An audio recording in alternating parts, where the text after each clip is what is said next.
একজন মহিলা তার দুধের শিশু কুলের মধ্যে নিয়ে দাঁড়িয়ে আছে, মা হিসেবে সন্তানের প্রতি মায়া থাকতেই পারে। দাঁড়ায় দাঁড়ায় চিন্তা করতেছে, কিরে আমি কি আল্লাহর কথা শুনবো নাকি বাদশার কথা শুনে আমি আমার সন্তানকে রক্ষা করবো?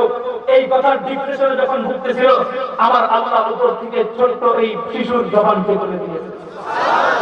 ছোট্ট শিশু ডাক দিয়ে বলতেছে, মাগো তুমি যে আগুন দেখে ভয় পাচ্ছ, এটা তো দুনিয়ার কোন আগুন হয়, এই আগুনের চাপ দিতে দেরি হবে, খোদার দরবার জান্নাতে যাইতে দেরি হবে না। এখন বাংলা একটা প্রবাদ আছে না, আল্লাহর আরশের সাথে আছে না? ছোট্ট এই শিশুটাকে নিয়ে মহিলা যখন আগুনের মধ্যে ঝাঁপ দিল, আবার আল্লাহ উপর থেকে আগুনকে হুকুম করলো, ও আগুন, জালেম শাসক যেহেতু নিষ্পাপ একটা শিশুকে পর্যন্ত সে ছাড় দেওয়া নাই, কাজেই তোর আর অগ্নিকুণ্ডের ভিতরে বসে থাকবার কোনো প্রয়োজন নাই। আমি আল্লাহ তোর শক্তি দান করলাম, তুই তোর জায়গা থেকে উঠবার চেষ্টা কর, নিজের পায়ে হাত